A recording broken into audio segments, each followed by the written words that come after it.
amount of warning time you can expect is 6 or 7 seconds. As big as a 15 megaton city killer nuclear bomb. If we ever announce that there is one that's going to hit, and we don't have an answer to what are you going to do about it, you're going to have public panic.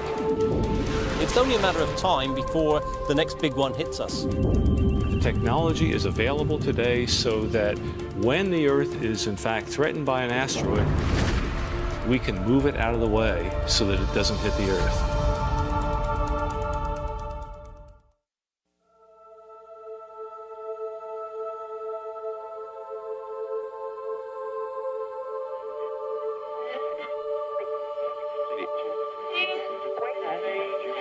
Checking out traffic this morning along the Keighley-Gardiner, Guy Valentine. It's a bit of a battle for drivers without cover. I'm talking if you don't have any shade, because you're fighting some pretty bright sunshine. Also caution on Highway 7 going eastbound. In northbound Don Valley Parkway on the ramp to eastbound 401, we've got a disabled vehicle.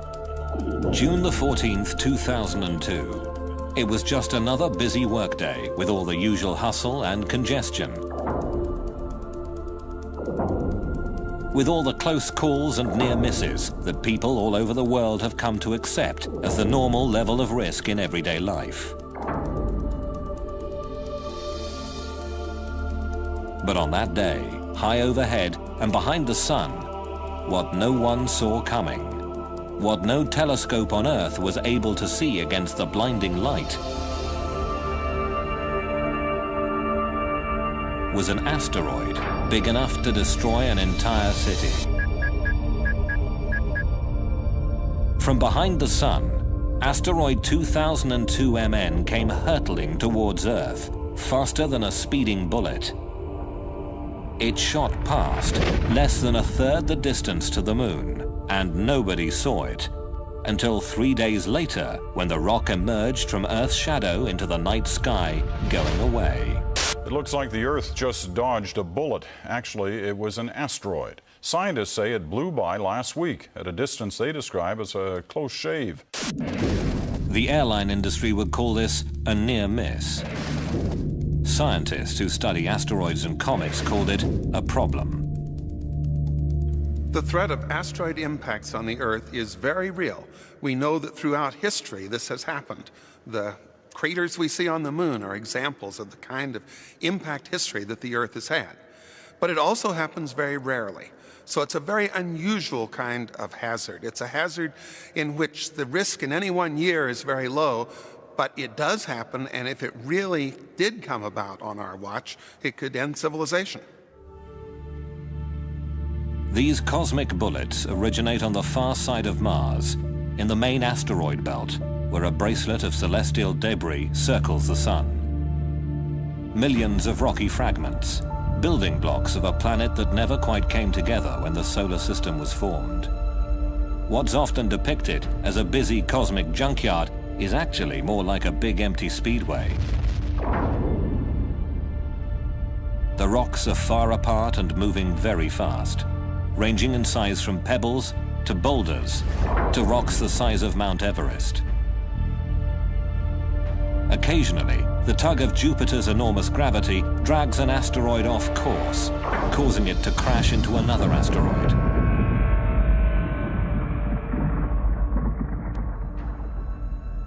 Some veer away into new orbits that cross the paths of Mars, Earth, Venus or Mercury. Another ring of debris called the Oort cloud is the source of most comets, which are big, rocky ice balls that orbit the sun and cross the paths of the inner planets.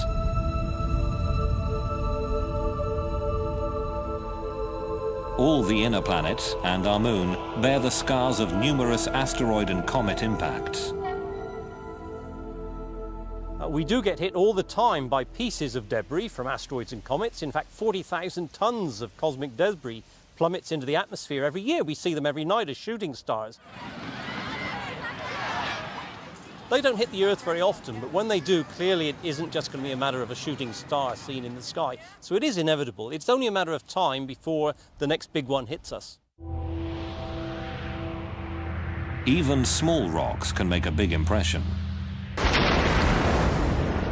In 1908, about 2,000 square kilometers of Siberian forest were instantly flattened as an asteroid exploded near the Tunguska River. The impact site was so remote, researchers had to mount a wilderness expedition just to find the place. When they arrived, there was no crater. Paintings, based on eyewitness accounts, described a fireball. A horrendous explosion in the sky. Didn't actually come crashing down to the ground. It exploded maybe 5 to 10 kilometers up in the atmosphere, and that made a big blast wave in the atmosphere, and that is what did the damage. All this was caused by a relatively small asteroid, somewhere between 50 and 100 meters across. Roughly the same size as asteroid 2002 MN, the one we couldn't see coming. Tunguska's 2,000 square kilometer blast wave would have leveled London. But as bleak as the thought of cosmic collision may be, there is at least a glimmer of hope.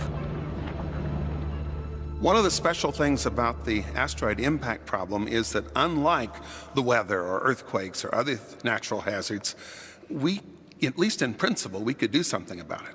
And when we know one's coming for us, our claim is that the technology is available today to stop it. On the Earth, we've got active geology, we've got volcanoes, we've got earthquakes, we've got continental drift, we've got rain, we've got wind, we've got storms, we've got snow. All of those things erode away craters, and that, in some ways, actually fools us into thinking that indeed the Earth doesn't get hit as often as it actually does. Counting craters on the Moon and then estimating how often the Earth gets hit can be a pretty sobering exercise. One scientist who made that kind of calculation was astronomer Ernst Öpik, who published his impact estimate back in 1951. The general public, however, paid little attention to the science or the implications. But one individual who did take the issue to heart was Lembit Öpik, the astronomer's grandson, who got himself elected to Parliament. My grandfather is the reason why I carried on in politics, what he initiated in science. In essence, he was a pioneer. He saw the danger of asteroid and cometary impacts with the Earth, and he had the courage to speak up about them. And he did that at a time when it wasn't really taken seriously, in the 1950s and 1960s. After years of pushing and prodding, Lembit Öpik convinced the British government to commission a comprehensive scientific study of the asteroid and comet threat. The expert conclusion was, the threat is indeed real. Now, the government has set up a task force to examine the risk of an asteroid hitting the Earth. Still, skeptical politicians might want to get on the bus and take a trip to the Natural History Museum. Ask any schoolchild who's been there recently, and you'll hear a fascinating and truly scary tale about what happened to the dinosaurs. The dinosaurs were alive here. They were dead when this sediment was deposited, and this layer is one of the most unique layers in Earth history. In 1980, the discovery of iridium beside a layer of clay which marked the end of the age of dinosaurs led Lewis and Walter Alvarez to publish a theory that a huge asteroid or comet had hit the Earth 65 million years ago and wiped out the dinosaurs.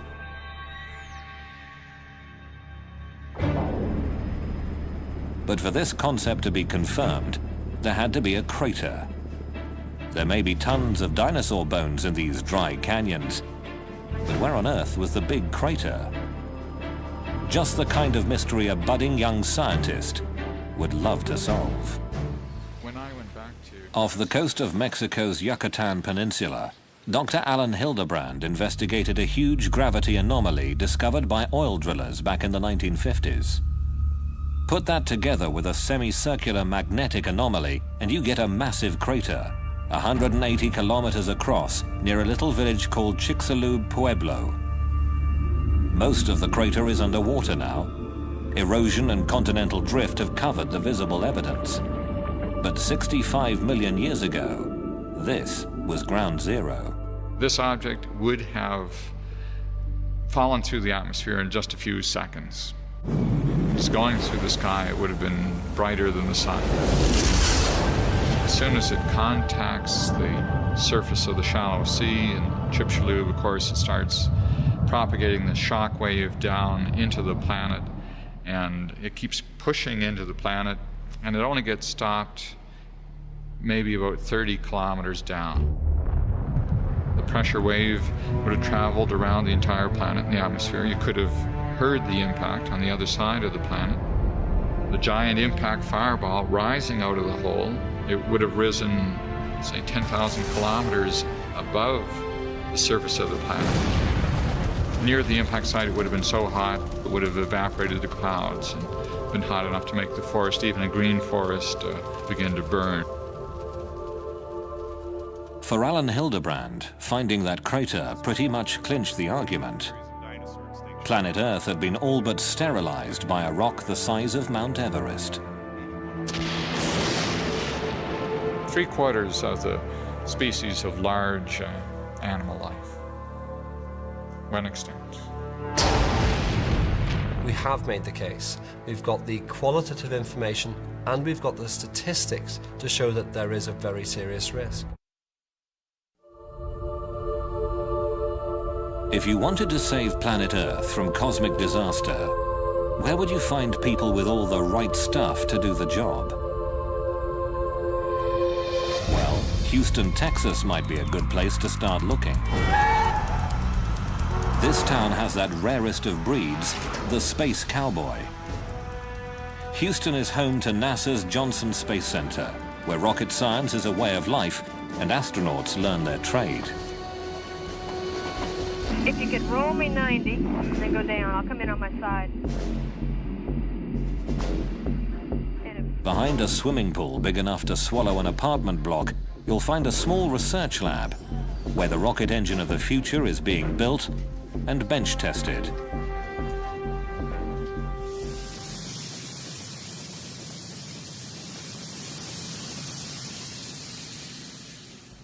Yeah. Very nice. The question is, how big is the plasma going to go from here to here?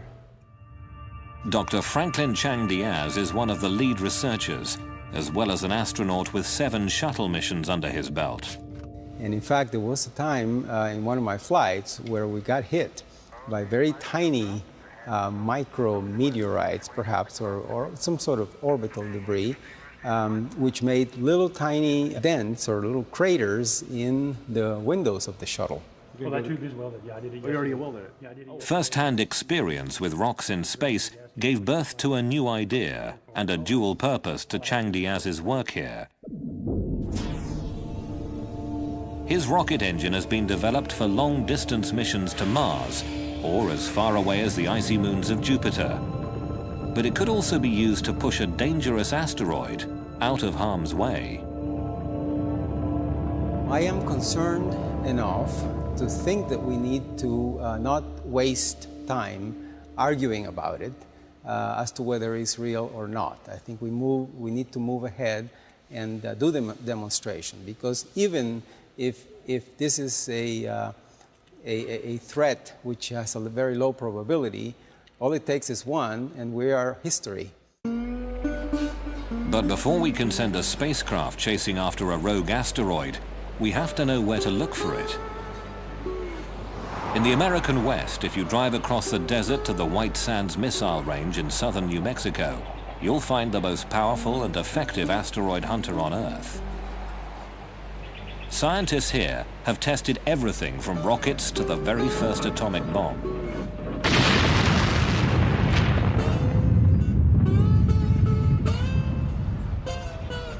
Today, across the valley floor from the Trinity bomb site, the US Air Force has installed one of the world's most advanced telescopes. This state-of-the-art technology was developed by MIT's Lincoln Laboratory as part of the Star Wars anti-missile defense system.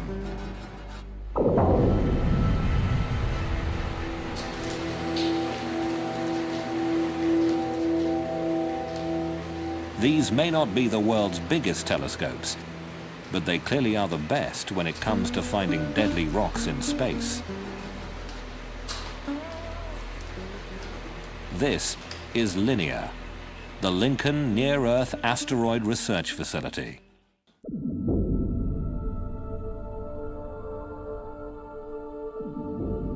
On a given night when we scan the sky with this, we'll find perhaps 10 to 12,000 moving objects in the sky. Now, most of those are main belt asteroids and as such don't represent any danger to Earth. But on the other hand, something like half of those will be brand new discoveries, and buried in there will be 1 or 2 near-Earth objects. Because the Earth rotates, the sky is always moving overhead. To get a clear picture of an asteroid, you have to make the sky stop moving.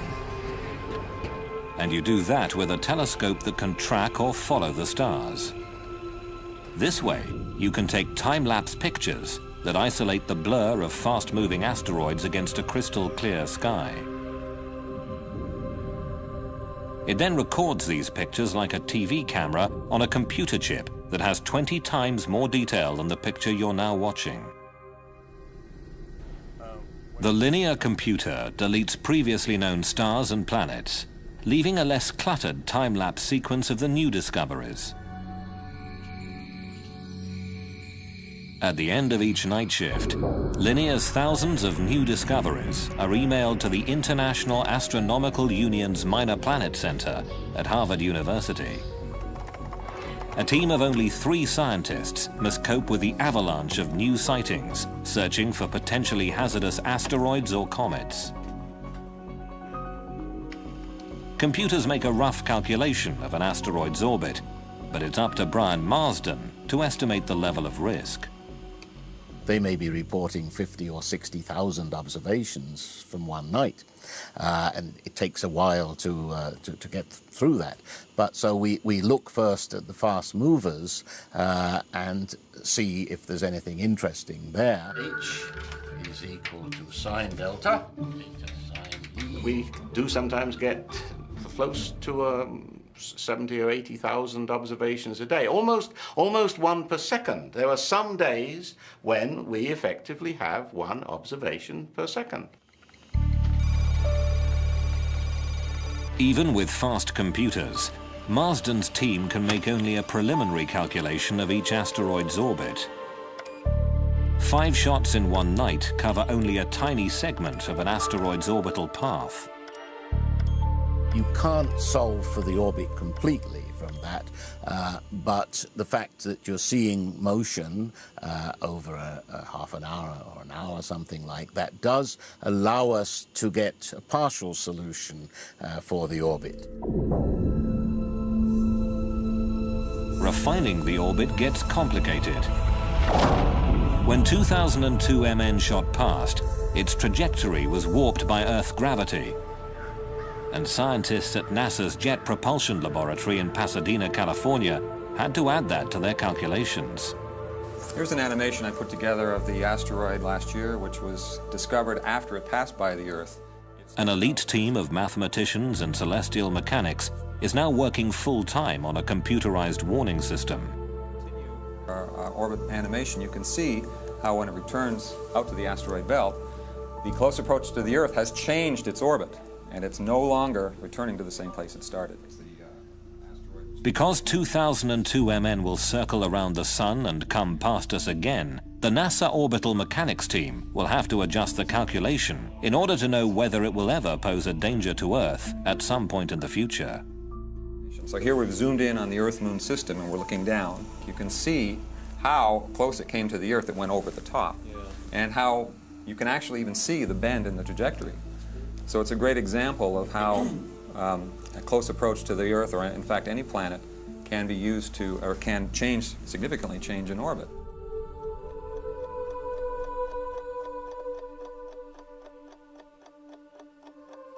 To know where an asteroid is likely to be in the future, you need a model of the solar system.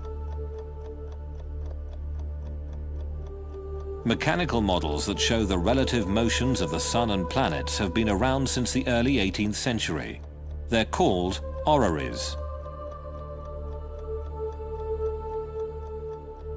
What the celestial mechanics at NASA had to do was create a new digital model. One that includes the gravitational attractions of all the planets and the Sun. And all the other forces that can affect where an asteroid might go. You just compute what forces are acting on this particular asteroid from all the planets and many of the minor planets in the solar system, and then we can actually trace the motion of that object around the solar system for hundreds of years. For scientists, the acid test of their mathematics came when a strange new comet raced toward Jupiter. A stream of cosmic bullets that would shock and amaze millions here on Earth.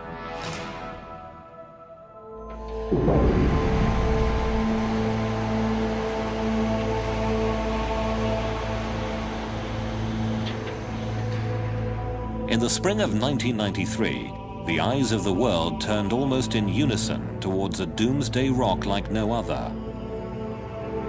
From the far side of the solar system, it flew in a death spiral toward the largest planet. Gene Schumacher, his wife Carolyn, and their colleague David Levy had discovered an odd-looking streak of light that turned out to be a fractured comet. 21 large chunks of icy rock and cosmic dust heading towards Jupiter. We knew we had something very unusual. It was so unusual we were a little unsure just what we were dealing with. NASA asked Paul Chodas and his team to calculate the orbit and predict whether this new comet would actually hit Jupiter. And it started off at some 60%, and before long it was 90%, and this was a year before impacts. As the impacts approached, we continued to predict not just the impact probability, which went very high, but where and when the comet fragments would hit the planet.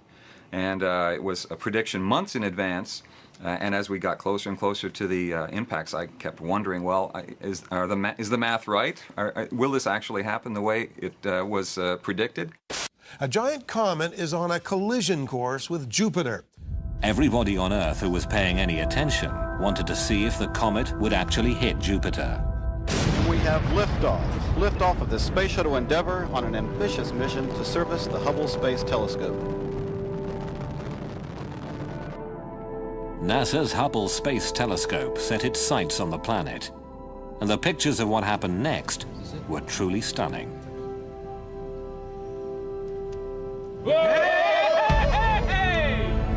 Right there! Oh!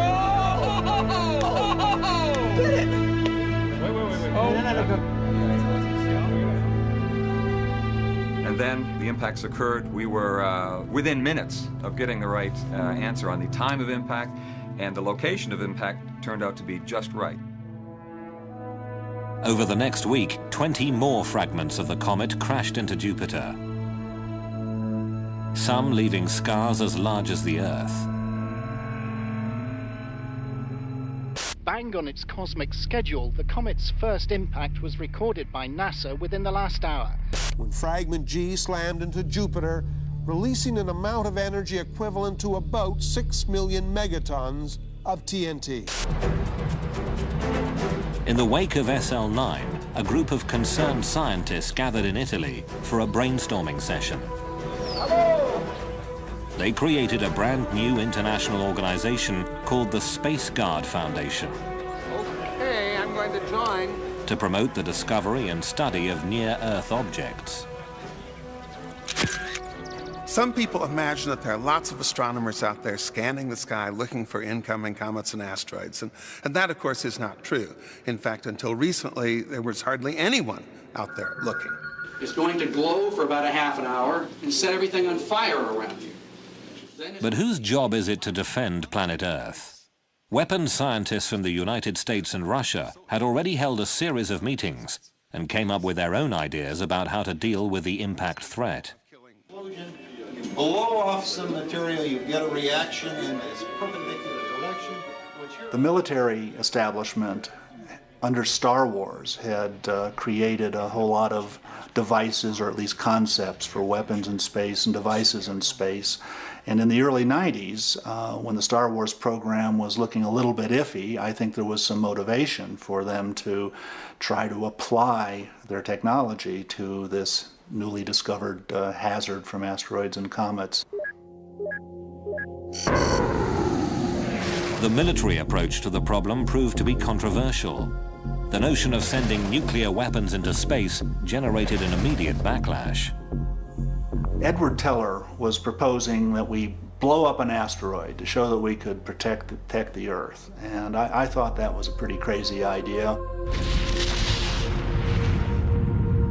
Blowing up an asteroid with a big bomb has a lot of problems associated with it, violating treaties, taking a single asteroid and making a swarm of smaller asteroids. It seemed like it was more interest in bombs than it was a serious interest in defending the planet.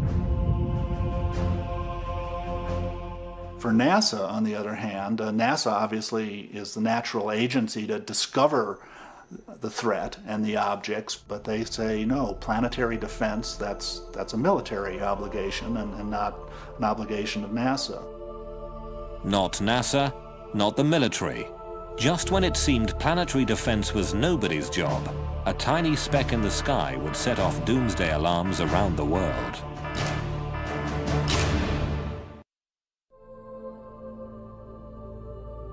On a winter's night, the 6th of December 1997, a dim streak of light moving through the constellation Cancer was captured by a telescope in the Arizona desert. Big enough to destroy civilization as we know it, asteroid 1997 XF11 seemed to be heading towards Earth. The initial sighting by the Kitt Peak Observatory in Tucson, Arizona, was relayed to the Minor Planet Center at Harvard University in Cambridge, where a computer made the first rough calculation of the orbit. They were pretty sure it would miss the Earth on this pass, but it would be coming round again, and it looked like there could be a problem in 30 years. There were indications of close approach to the Earth in 2028. That was about 45,000 kilometers, which really was rather close. With only a handful of sightings, the orbit calculation remained very rough. It was hard to tell where this rock was going. So Brian Marsden posted a bulletin asking astronomers around the world for more observations before the rock became too faint to see. I was saying, hey, get your big telescopes onto this. On the one hand, we're only going to be able to observe it for another month or so. We want to improve the orbit calculation and find out exactly how close it is coming. But one line in the bulletin said that the chance of a collision was small, but it was not entirely out of the question. Within hours of the website posting, reporters discovered XF11, and doomsday headlines screamed around the world. Because the close approach in 2028 would put the asteroid nearest to Europe, London newspapers focused on the exact moment life on Earth might possibly end. Pictures of it on the internet show it as a tiny moving blob. Scientists have calculated its path in the year 2028. Watch very carefully. September, October the 28th, the two coalesce. But at NASA's Jet Propulsion Laboratory in California, the orbital dynamics team thought there must be some mistake. Asteroid's orbit was affected by it. To my great surprise, when we ran our software, it said that the probability of impact of this particular asteroid in 30 years was essentially zero. As it turned out, the end-of-the-world asteroid would miss the Earth. That big rock in space posed no threat after all. A frantic hunt through the archives at NASA had turned up photographs of XF11 taken 8 years earlier. And as soon as those were placed into the orbit determination process, they confirmed the fact that there was no chance that it could hit the Earth in 30 years. The public at large was not understanding uncertainty in this. They wanted an immediate answer. Is it going to hit us or not? But people were paying attention. One side effect of the false alarm was that public and political awareness of the threat had been raised. 2 months after XF-11, new hearings were held in Washington and NASA was told to speed up the science of asteroid detection. Finally, it seemed, there was a political will to do something. Congress gave NASA a 10-year deadline to search the skies and get a fix on the largest of the Doomsday rocks. They called it the Space Guard Survey. While astronomers geared up to search the skies, Hollywood was going into overdrive. I would go to every dinner party and I would say, are you aware what would happen if a comet was actually on a collision course with the Earth? Oscar-winning screenwriter Bruce Joel Rubin was hard at work on the remake of a sci-fi classic. The new film, called Deep Impact, would be a Steven Spielberg production. High on a mountaintop, an army of scientists work desperately to build this giant rocket, this modern Noah's Ark to carry a few picked survivors of our doomed civilization. I think the thing that was hardest for me was the realization that people would have to be chosen to survive. Let's take the ship away from them! Come on! Probably a very, very small percentage of human beings would be left on the Earth able to survive something of the intensity of the comet that hit and destroyed the dinosaurs.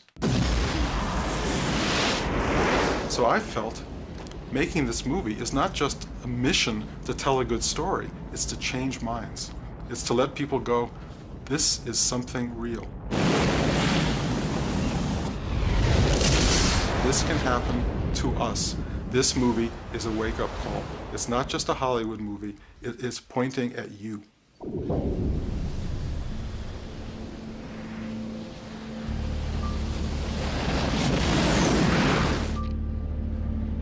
As Hollywood released Deep Impact, telling the world in no uncertain terms that cosmic collisions were no longer just a cosmic joke, real-life professional asteroid hunters were making movies of their own.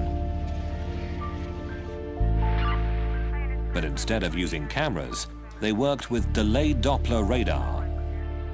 Take the same technology behind a police radar system, jump the power to 400,000 watts, and you've got NASA's Deep Space Network with huge multi-dish systems like the Goldstone tracking station in California's Mojave Desert. This is the main room of the pedestal of DSS-14. The first time radar astronomer Stephen Ostro bounced a signal off a rock in space, a wobbling blot of pixelated data bounced back. What looks like digital gibberish spoke volumes to Steve Ostro. Radar really does three things at once. One, it works at long wavelengths, so you're sensitive to structure on large scales and metal concentration. The other is you can make pictures. And you can't do this from the ground in any other way. You make pictures of objects, and then we take a sequence of pictures, and we go through a computational process to produce the 3D models. That's the second thing. The third thing is that it makes very precise measurements of distance and speed. When the 1,000-foot radar dish at Arecibo in Puerto Rico bounced a beam off an asteroid called Castalia, the data was translated into a 3D computer model. The very first radar movie showed how Castalia spins and revealed that it was actually two massive chunks of rock held together by weak gravity. Every time they made the trip to Goldstone for a new radar target, Ostro and his team were like kids reaching into a box of chocolates. They never really knew just what they would find. Asteroid Cleopatra, shaped like a dog bone, was roughly the same size as the state of New Jersey and was made almost entirely of metal. Echoes from asteroid Tutatis produced images of a rocky, cratered surface and a wobbling, tumbling spin. Every single one of these objects that we've made a shape model of is very different. This is Tutatis. From a telescopic smudge of light to a 3D shape model, radar gave them physical details and the first clear idea of what asteroids are really like. In the year 2000, the radar movie crew developed a dark and mysterious new image, asteroid 1950 DA, a big rock that gave everybody a bit of a shock. Once we got the radar data, we began the normal process of just seeing how far in the future we could predict this thing before the uncertainties in the orbit blur out. And in this case, we could go over 880 years into the future. And what was startling about that case was the impact probability turned out to be non-zero. Non-zero means there is a chance this rock could hit us. On March the 16th, in the year 2880, 1950 DA will cross the Earth's orbit. Will it hit us? The odds, 1 in 300. If 1950 DA does hit the Earth, the most likely point of impact would be at sea. Of all the big asteroids discovered thus far, this is the most dangerous one we know. Eric Asfaug and Stephen Ward have created a computer model of the impact. Yeah, it's kind of funny how this started. It was with the movie Deep Impact, and I was getting phone calls. Lots of people were getting phone calls about the movie, whether it was accurate, the big cresting tsunami coming across. The concept here is that this asteroid, which is about 1 kilometer across, will hit the ocean at 17,000 miles per hour, and it'll blow a hole in the ocean about 19 kilometers across and all the way to the bottom. And so when this huge hole of water gets blown into the ocean, the water will run back in again, and it overshoots and then collapses and overshoots many, many times, and each time it pumps out a wave. So it starts out hundreds of meters high, comes ashore on the coast of North America at about 50, 60 meters. Up toward Canada, Grand Banks, it's about 40 meters. 20 meters here in the coast of South America, and about 15, 20 meters all the way over to Europe. These waves would run inland about 4 kilometers. So pretty much everything within 4 kilometers from the beach would be covered up repeatedly. And so we'd pretty much be wiped away like you're scrubbing the floor. You know, just scrub like this, and it's pretty much all be carried back out. In February 2001, a NASA spacecraft called Near Schumacher made the first ever landing on a chunky, pockmarked rock named after the Greek god of love. Asteroid 433 Eros is 33 kilometers long and 13 kilometers wide, one of the largest near-Earth asteroids. The pictures were spectacular. The data will take years to process. Proving that they could land on an asteroid was a major achievement, but in the end, they still don't know much about what's inside. How dense? How tough? How brittle or crumbly is it? What would happen if they gave it a good shove? The surface appearance of any dark and mysterious object can be very deceiving. So these two spheres, as far as I can tell, have exactly the same mass, the same compressibility, the same color. If I were a spacecraft orbiting these and these were asteroids, I'd be very hard-pressed to tell which was which. Yet, if I dropped them from a height, and only one of them bounces, really illustrates the fact that one of these responds elastically and one of these responds like a lump of clay. And it's critical to really go and find out what's inside before we even start thinking about moving these things around. When a 3D model of the asteroid Castalia got smacked in a computer simulation, a problem occurred. An impact with the same energy as the Hiroshima bomb turned Castalia into a pile of rubble, but did not deflect its trajectory in any significant way.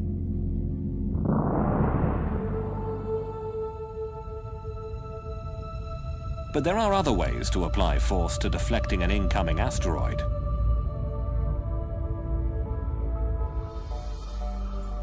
Using the power of the sun to push dangerous rocks out of the way may not be so far-fetched after all. This is a typical near-Earth asteroid. Its name is Galevka. It's about 1/2 kilometer across. It's a hazardous asteroid. Its most likely fate is going to be to strike the Earth someday, thousands of years from now. Modern-day researchers like Eric Asfaug say the idea of a giant orbital magnifying glass to burn space rocks could work. You create a vapor plume in one direction, and that starts the asteroid moving in the other. It's a very gradual process. It's not going to happen instantaneously. You need to know where this guy is 100 years or 50 years ahead of time. But if you do, you've got all the time in the world for a satellite to sit there, no human intervention whatsoever, and it'll gradually shove the asteroid into a different orbit and it'll miss the Earth. Some of the technology to do this already exists. Take an inflatable parabolic antenna the size of a tennis court, convert it to a solar collector, and use it to focus sunlight on an asteroid.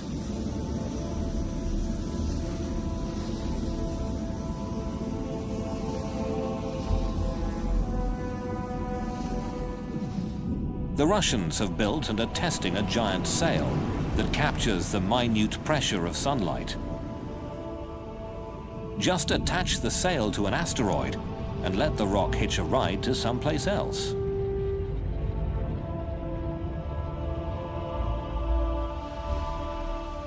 But using the sun to save the Earth means waiting for nature to do the work. If we don't see an asteroid until the last minute, solar power would be too little, too late. A nuclear electric plasma engine could push an asteroid out of harm's way. The rocket technology at this NASA lab in Houston, Texas, could provide the power for a space tugboat. A group of astronauts and aerospace engineers is designing the B612 mission to prove that asteroid deflection can be done with existing technology. These are rockets that have very tiny amounts of thrust, but they are so frugal in the use of propellant that we can keep the rocket going for periods of the orders of a year. Building a better rocket engine is only the first step. Figuring out how to latch on to an asteroid, point it in the right direction, and push without losing control is the really tricky part. After years of research, NASA finally had it, the first complete draft of a plan, a demonstration mission, to save the planet.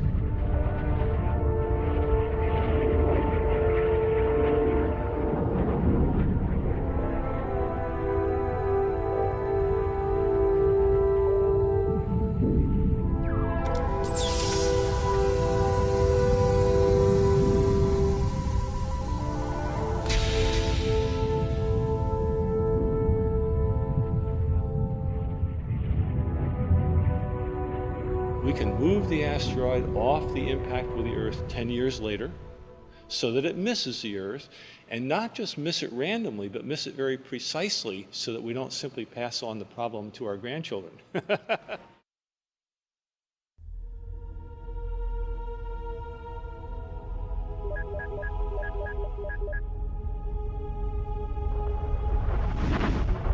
Midway through 2003, the SpaceGuard survey had reached the halfway point. A little more than half of the kilometer-sized near-Earth asteroids had been located, and the news was mostly good. For the 60% that we have already found, I can tell you that there is not a single one that poses a danger. For the 40% that we have not yet found, I can tell you nothing. One could hit tomorrow. Not very likely, but until we've found them and cataloged them, we won't know. But finding the really big asteroids, those 1-kilometer monster rocks capable of ending human civilization, is only the first part of the challenge.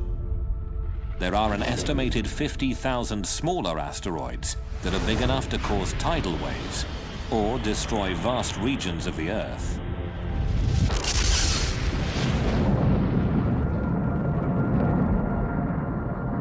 A 200-meter asteroid happens maybe once every 10,000 years, but that's like 600 megatons to 800 megatons exploding in one place. Recall the small 60-meter rock that exploded over Siberia in 1908? Well, even though it could have destroyed a city like London or New York, rocks that small are not included in the current SpaceGuard survey, meaning no one is officially looking for them. Which, of course, is the same thing as saying that chances are enormous that a Tunguska-sized object will find us before we even see it coming. as happened in 1908. That is likely to happen nowadays, that we won't see it coming. There has been talk of expanding the search to include smaller asteroids. It'll take more and bigger telescopes and, of course, more money. But until we do, we'll have no idea where those city-killer rocks are.